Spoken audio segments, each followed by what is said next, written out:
Se veut l'un des plus modernes du Gabon, d'où tout l'intérêt de cette visite entreprise par Jean-François Tuntouméman, maire de Libreville.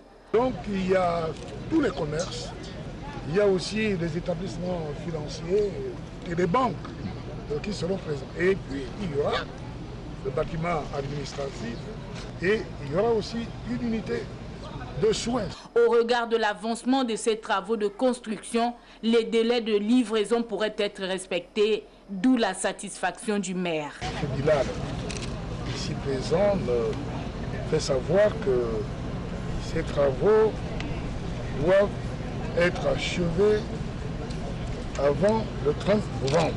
Mon réconfort, je le tire aussi du fait que 70% du personnel, des ouvriers qui travaillent ici, sont des Gabonais. Ce tour du propriétaire entrepris par le maire de Libreville vient ici démontrer la volonté pour les autorités de doter le pays d'infrastructures des plus modernes.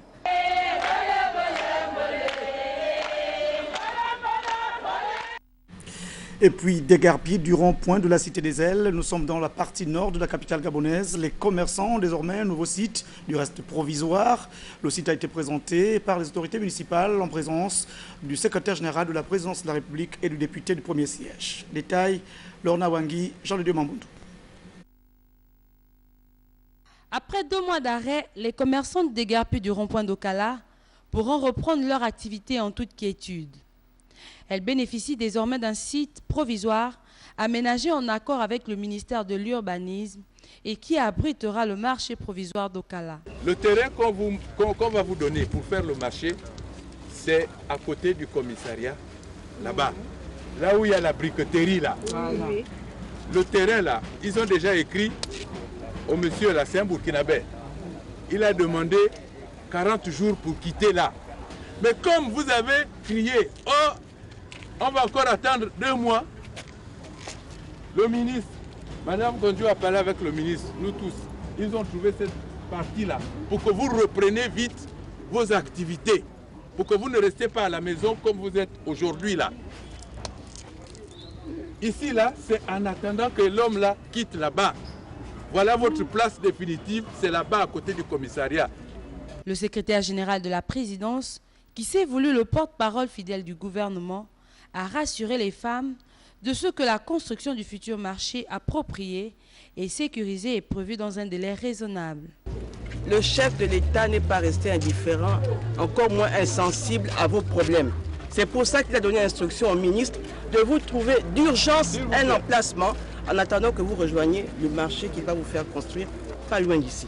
Moi, je vous demande de grâce, installez-vous ici provisoirement. Je vais suivre ce dossier personnellement jusqu'à ce que vous soyez installés dans le marché.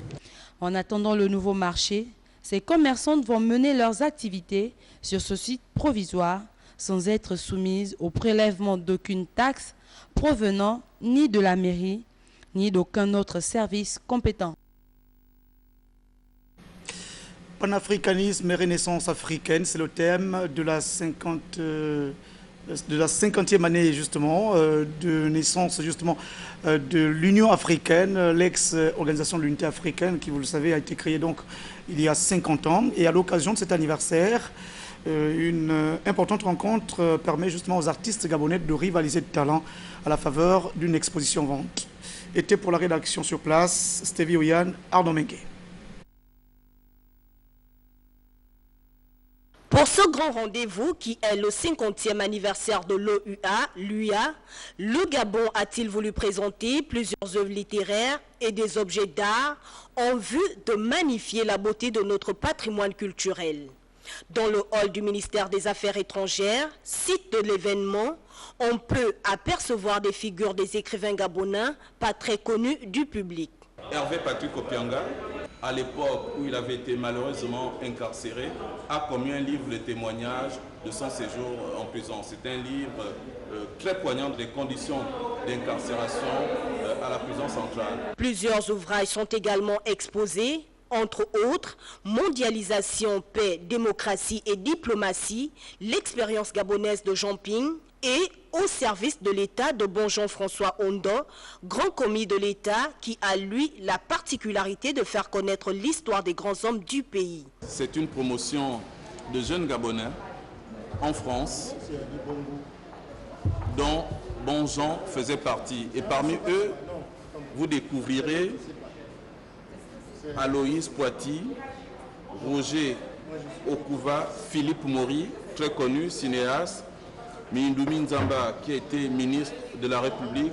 C'est le témoignage aussi d'une époque, celle de la fin des années 50 et des années 60, c'est-à-dire autour de la période des indépendances, mais surtout autour de cette période fondatrice de la République gabonaise. Cette exposition vente voit aussi la participation des artisans venus exposer leurs œuvres d'art montées à partir des essences bien de chez nous. Vous avez la carte du Gabon avec plusieurs essences de bois.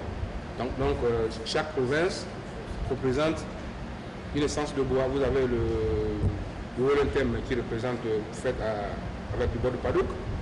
Là c'est le Wevindo du Zombé. Et le Welolo, ça c'est le Vengue. Donc là je vous présente la panthère.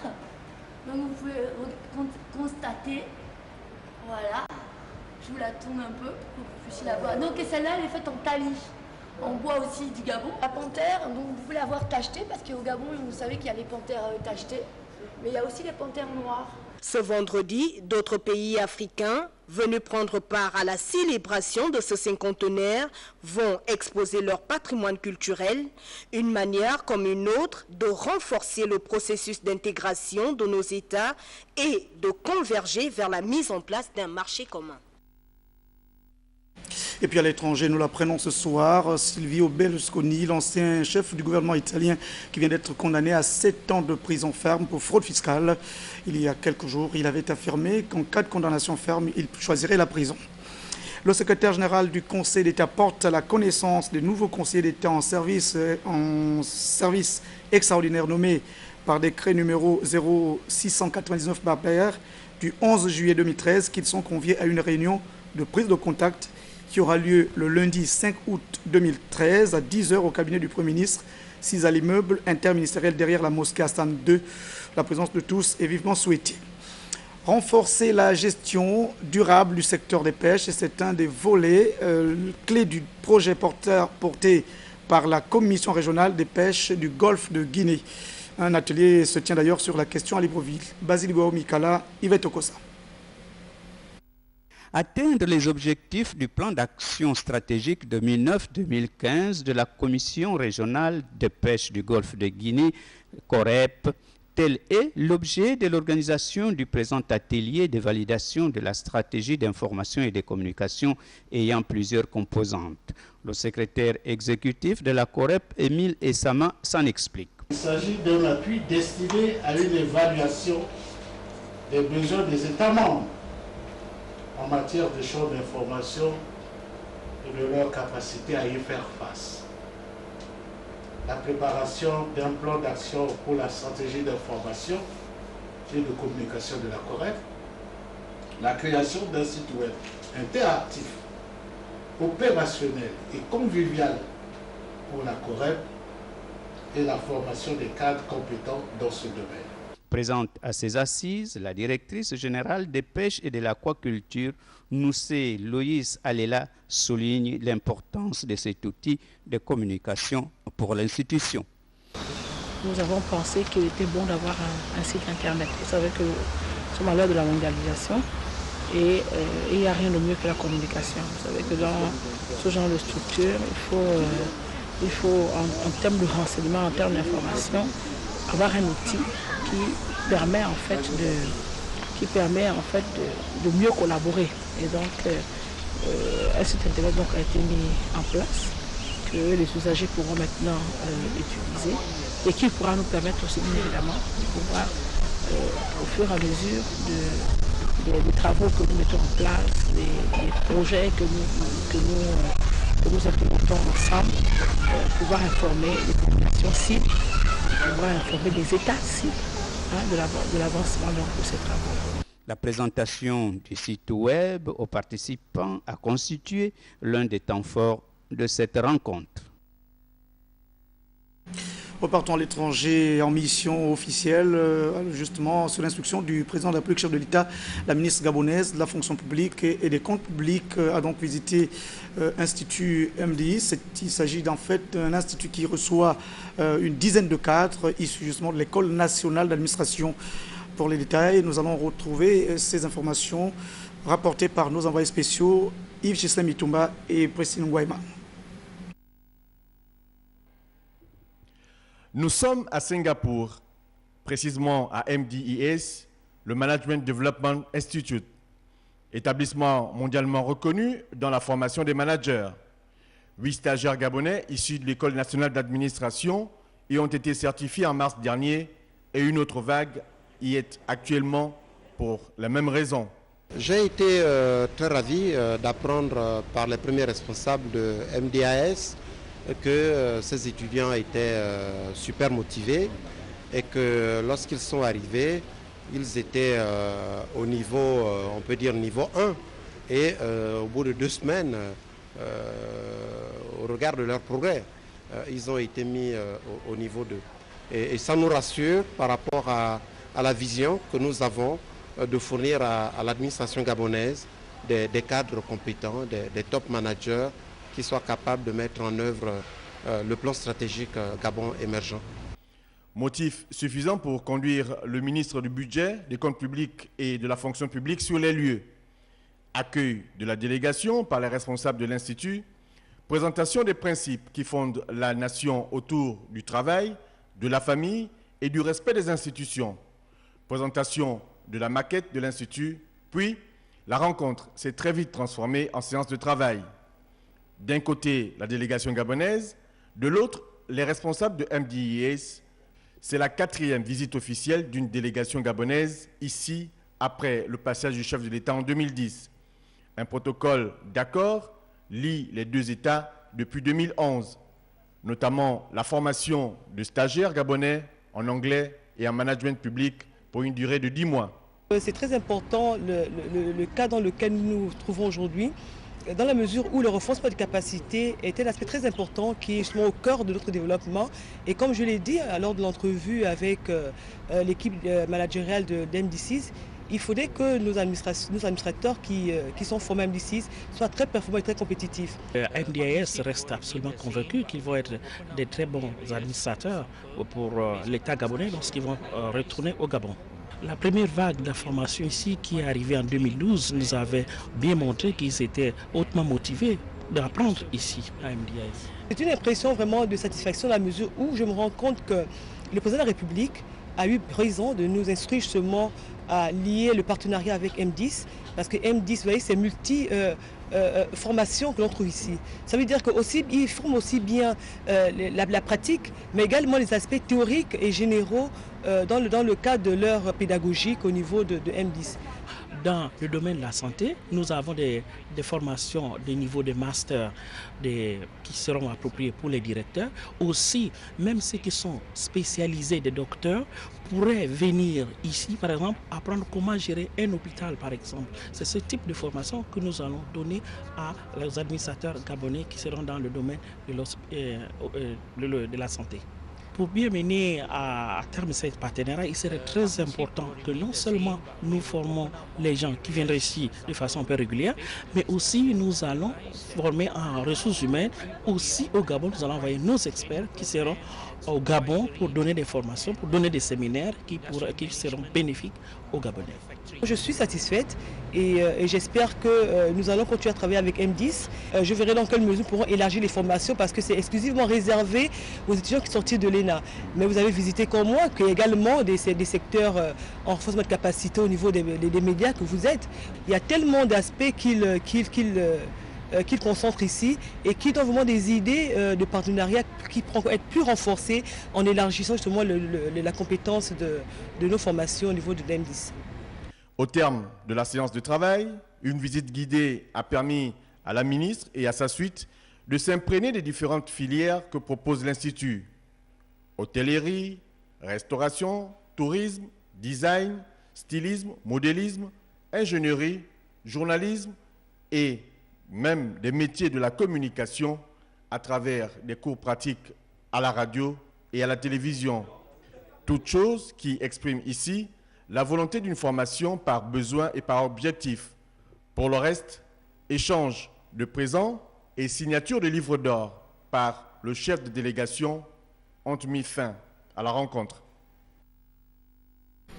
Restons à l'étranger pour tirer les enseignements de la 35e session du Conseil africain malgache pour l'éducation et la science, le CAMES, qui se tenait donc à N'Djamena au Tchad.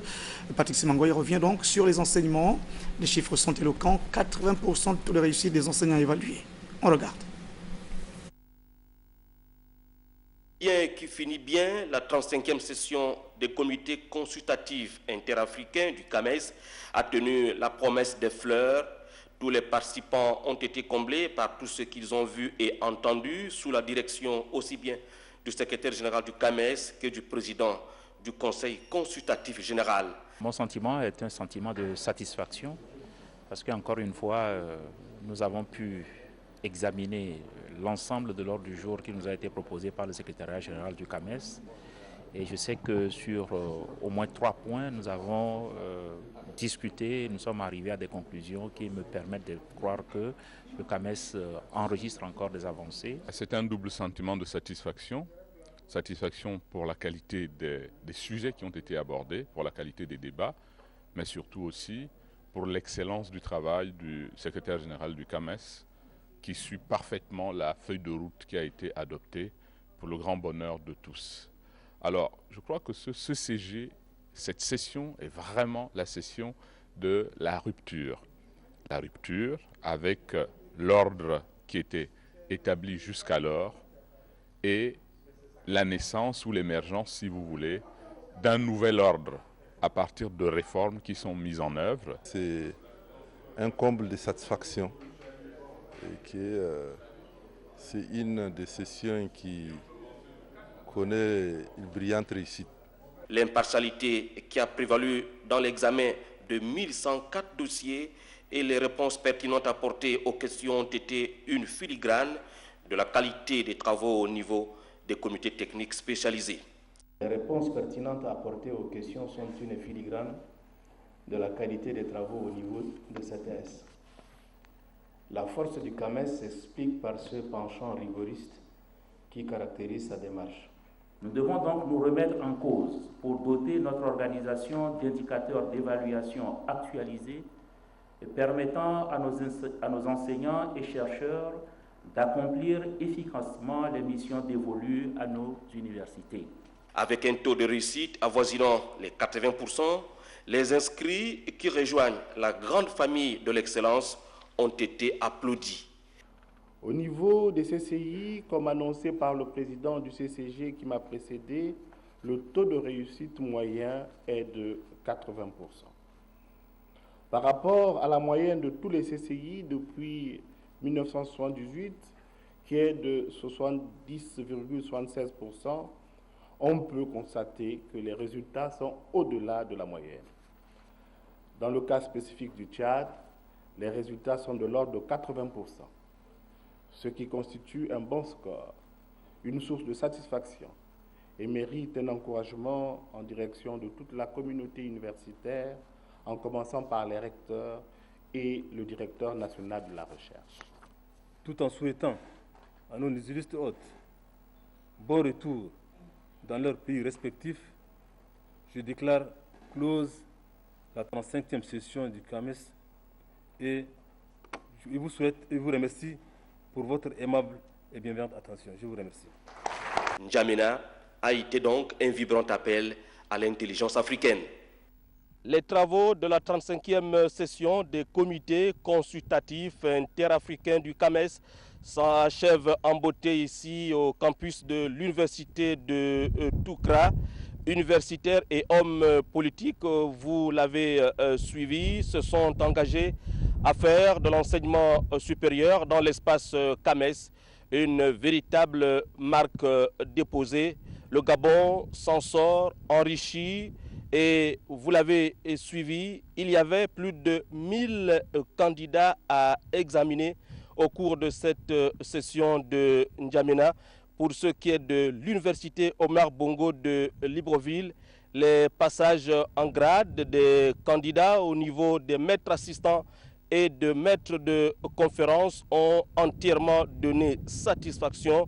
L'université a eu un taux de réussite de plus de 85%, comme quoi l'université gabonaise est sur la bonne voie.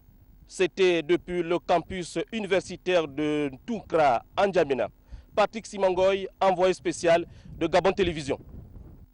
Revenons chez nous au Gabon pour parler justement de la formation, le renforcement des capacités des journalistes gabonais dans le cadre d'un programme de formation continue initié par le ministère de la Communication. Le 9e et dernier module de ce programme a pris fin ici à l'auditorium de la Maison Georges Raoui. Pour les détails, c'est Yannick Menga et Joseph Biogue qui nous rapportent les détails. Georges Rawiri de Gabon Télévision que l'association de presse panafricaine APA, en collaboration avec le ministère de la Communication, ont rencontré les journalistes gabonais en stage de formation de 9 mois pour les travaux du 9e et dernier module portant sur le journalisme radio. Cette session de formation, présidée par le secrétaire général adjoint du ministère de la Communication, Mme Monique Oyan, a pour objectif le renforcement des capacités des journalistes. En d'autres mots, améliorer la compétence des acteurs d'un secteur important dans le processus de développement du pays. Madame Zimmermann, soyez notre fidèle interprète auprès des responsables de l'Association de la presse panafricaine, à qui nous réitérons encore une fois nos plus vifs remerciements pour leur précieuse contribution dans la réalisation de cette formation continue. M'adressant particulièrement aux stagiaires, je compte sur vous pour faire preuve d'abnégation, d'assiduité et de ponctualité tout au long de la durée de ce 9e et dernier module de formation continue, comme vous l'avez si bien manifesté depuis décembre 2012.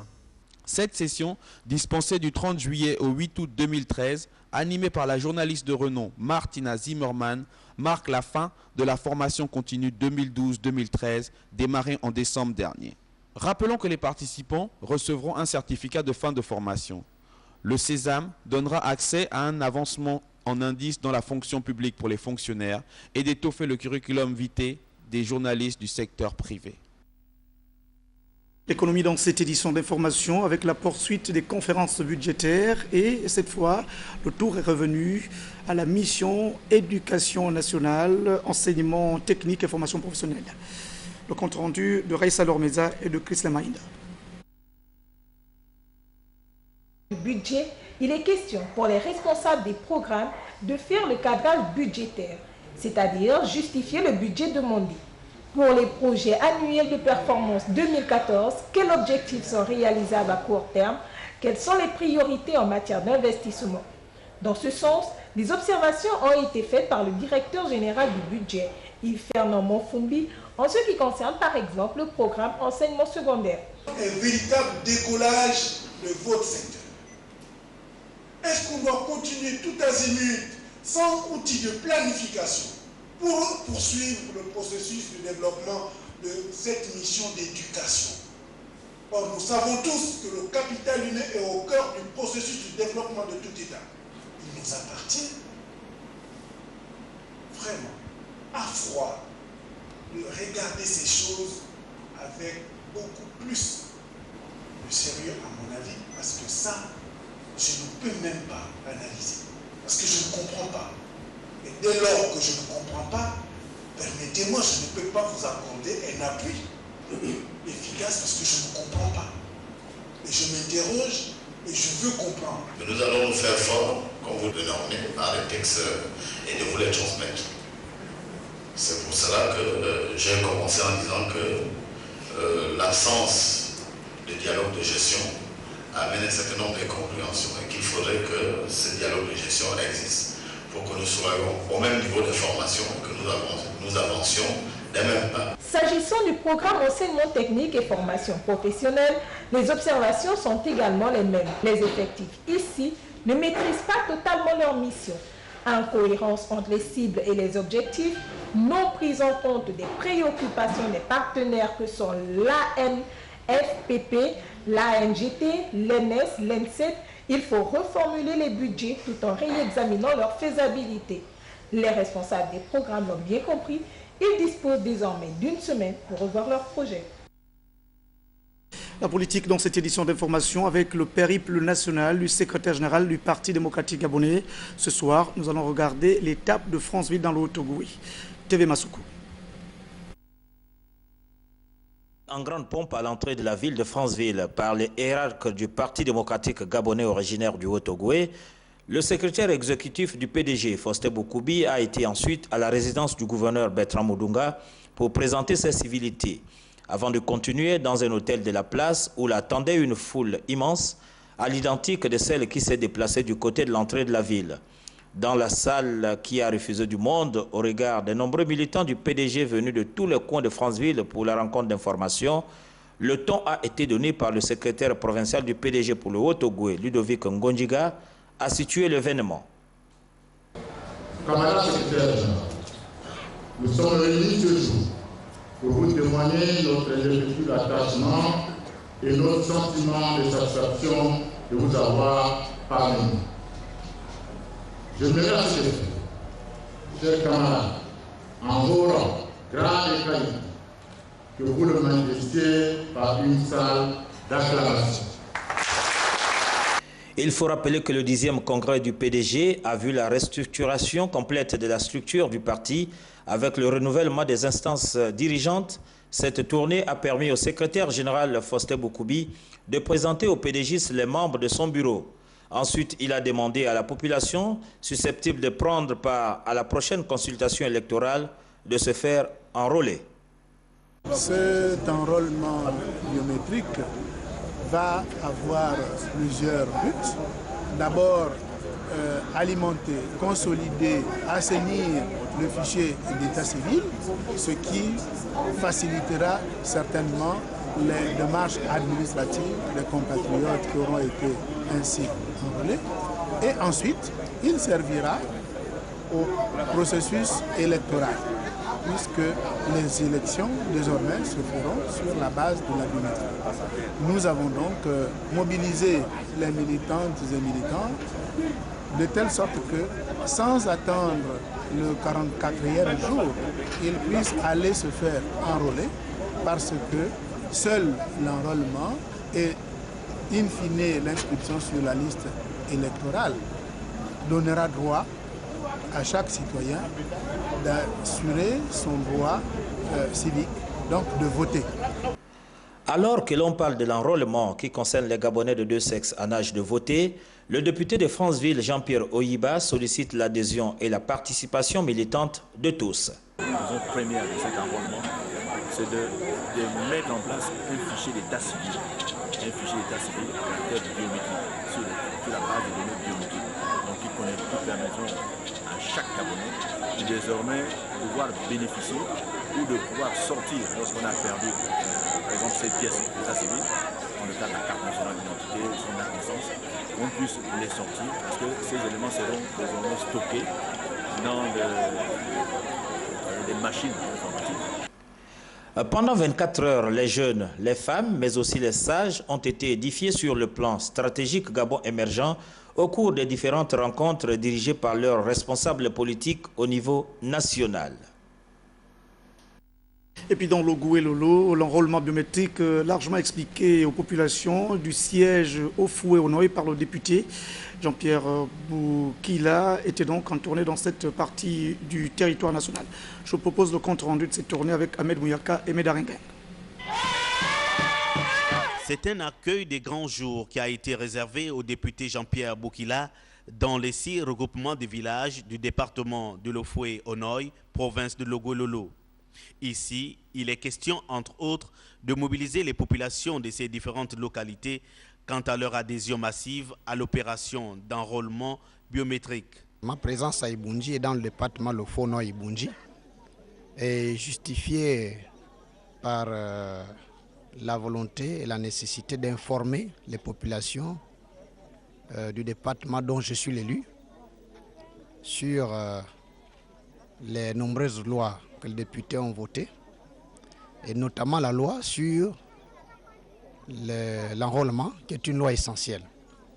Et d'autant plus essentielle qu'elle va autoriser et faciliter la mise en place du fichier d'état civil, d'une part, la facilitation de l'établissement des pièces essentielles d'identité telles que la carte d'identité nationale, l'acte de naissance, d'autre part. Mais il fallait aussi préciser aux populations que l'enrôlement était obligatoire dans la mesure où toute personne réfractaire à l'enrôlement pourrait ne pas voter. Or, le vote est un droit. La mission a commencé par le regroupement de Moudouma. Et aujourd'hui, donc, je la termine par le regroupement du Meno Plateau. Bien sûr, je suis passé par bien d'autres grands regroupements, tels que le regroupement de Ngwassa, le regroupement de Malongo, le regroupement de Murunda et de Murunda. L'opération d'enrôlement va durer 45 jours et concerne tous les citoyens gabonais de deux sexes en âge de voter. Nous reviendrons en image de même, nous l'annonçons déjà, la tournée du député du premier siège du département de Tsamba Magoti et la sénatrice de la commune de Fougamou. Les deux personnalités politiques sont allées expliquer aux populations le principe de l'enrôlement biométrique. Également à Port-Gentil, le leader du Rassemblement pour le Gabon, Paul Mbabessol, qui était là aussi en séjour pour expliquer aux populations et surtout aux militants de son parti l'enjeu de cet enrôlement biométrique. Ce communiqué, le secrétaire général de l'association Kougankono informe les membres du bureau et l'ensemble des sympathisants de la dite association résidente ou de passage à Libreville qu'une réunion aura lieu le samedi 3 juillet 2013 à 15h à la résidence Loguya située à Ngonje dans le nord de Libreville. Le communiqué signé donc du secrétaire général de l'association. En plus bref et en image, vous allez le voir, plus que 2 jours avant la rencontre Paris-Saint-Germain, Girondins de Bordeaux au stade d'Angronje où va se disputer le match comptant pour la 18e édition du Trophée des Champions. Les commissions s'activent pour tenir le pari de réussir une fois encore cette organisation. Le centre des accréditations qui se perfectionne au fil des événements grâce à un fichier précis, un système adéquat délivre coup sur coup les accréditations valables pour le match aux médias mais aussi aux particuliers et en un stand autorisé sur le site. À jour J-2 de cette rencontre entre le champion de France à un titre de la Ligue 1 et le vainqueur de la Coupe de France 2013. Les billets s'achètent comme des petits pains. Le match se joue, je vous le rappelle, ce samedi. Et puis nous allons dans la partie nord de la province du Wellington où on va promouvoir les activités économiques de l'Office des ports et rades du Gabon, mais aussi celle des impôts. La direction provinciale des impôts donc, de cette province a livré justement un match de football face aux vieux poumons de l'Office des ports et rades du Gabon. C'était en présence de Victor Mundunga et de Jean-Raoul Mbadinga de la rédaction de Gabon Télévision.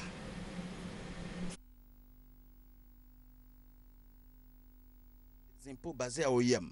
L'occasion était belle pour la direction générale de l'Office des ports et rades du Gabon de promouvoir cette grande entreprise définie comme autorité portuaire, gestionnaire des ports par lesquels passent 90% des échanges commerciaux. Mais aussi, jeter les bases d'une relation interentreprise, d'entretenir la forme physique et morale de cette main-d'œuvre absorbée par les tâches administratives. Dans cette province, passionnée de foot, OIM, comme lors des rencontres de l'USO, a fait le déplacement pour une affiche à suivre seulement pour ce qui reste quand on a tout oublié. Le coup d'envoi de la rencontre ici au stade Aquacam désignait un vainqueur bien en place sur ces installations sportives après la cérémonie protocolaire. Malgré la bonne volonté de Bobizo, le gardien de but de l'Ice au Prague, en blanc et bleu. Sur des chapeaux de roue, le mouvement offensif des locaux dans la surface de réparation, Angwang de l'O Prague rate la récupération au profit des attaquants des impôts qui ouvrent la marque 1-0. Le match gagne en intensité, le collectif de l'AS au Prague se déploie, Mapeza réceptionne le ballon et remise sur Frédéric Alaba, 1-1 score à la pause. À la reprise, les inspecteurs des impôts passent et accélèrent le rythme du jeu. Le Prague concède la faute par Gérard Ngaka. Le pénalty est transformé 2-1 pour la direction provinciale des locaux. Sur cette lancée, les inspecteurs des impôts accélèrent la frappe sèche et orageuse, trompent le gardien Bobizo 3-1. L'OPRAG est invité à sortir le grand jeu à un quart d'heure de la fin de la rencontre. La belle percée de l'air et Sono, la défense réagit avec énergie.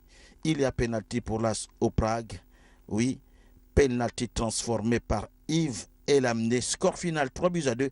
Réaction de Florian Sauzé, capitaine de l'AS OPRAG. Nous sommes une équipe en construction encore, mais avec le temps, ça ira. Nous avons fait une belle partie de rencontre et malheureusement, on nous sommes inclinés 3-2. C'est satisfaisant. Eric Massima, capitaine de la direction provinciale des impôts. Comme on a été en jambes pendant toute la saison, je crois que c'est ça qui nous a permis de bien développer notre match. On a des techniciens, des gars qui savent utiliser le terrain. Alors on a fait que profiter de notre petit jeu pour pouvoir avoir le dessus sur le Prague. Un score qui démontre que les deux équipes étaient proches sur le plan technique et tactique. Pour la fin de cette édition d'information, on va un tout petit peu rigoler. Et donc, le festival africain du rire qui se tient à partir de demain et pour 3 jours. L'événement a été confirmé lors d'une conférence de presse par le directeur technique et initiateur de cette 3e édition. Je vous propose le compte-rendu de cette conférence de presse. Le FIA, Festival international de l'humour africain, innove. Contrairement aux années précédentes, la 3e édition du FIA se déporte sur Port-Gentil, la capitale économique du Gabon. Entre autres particularités, la promotion des artistes humoristes en herbe à travers l'organisation d'un concours qui leur permettra de dévoiler au grand public leurs talents. À partir de maintenant, nous sommes sûrs qu'à chaque fois qu'il y aura le FIA, il y aura 2 villes de notre pays représentées. Nous nous sommes dit pourquoi limiter ce festival seulement aux internationaux. Il faudrait que ce festival aussi serve de tremplin pour les jeunes qui vont devenir certainement les futurs Defunzu, les futurs Gorou Michel, les futurs Abbas en matière d'humour. Omar Defunzu Ongenge, directeur artistique du FIA, qui dévoile au public gabonais les enjeux de ce rendez-vous annuel, invite tous les amoureux du rire à participer au festival. Et je fais confiance encore à ce même public-là pour pouvoir remplir la salle du Como, pour pouvoir remplir le gymnase Omar Bongo Ndimba et pour pouvoir remplir la foire de Port-Gentil. Vous ne pouvez pas donner notre drapeau à Omar Defunzu. Au nom de la délégation ivoirienne, on a tout fait pour que Omar Defunzu déménage en Côte d'Ivoire. Il n'a qu'à envoyer ses idées en Côte d'Ivoire. Et puis bon, vous les Gabonais, vous avez souffert.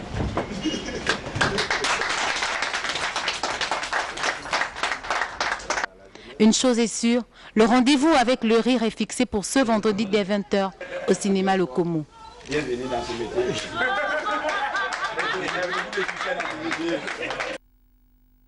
Donc il paraît que rire, c'est un médicament. Juste après cette édition d'information, vous aurez donc le communiqué final du Conseil national de la communication à l'issue d'une rencontre hier au siège. Merci à Tristan Akwemve et toute l'équipe de la régie. Ludwin Kavou, Elvi Tali et Oumou Wermi vont accompagner demain Martial Chimida pour la suite des éditions de 20h. Moi je vous dis au revoir et merci. À bientôt. Salut.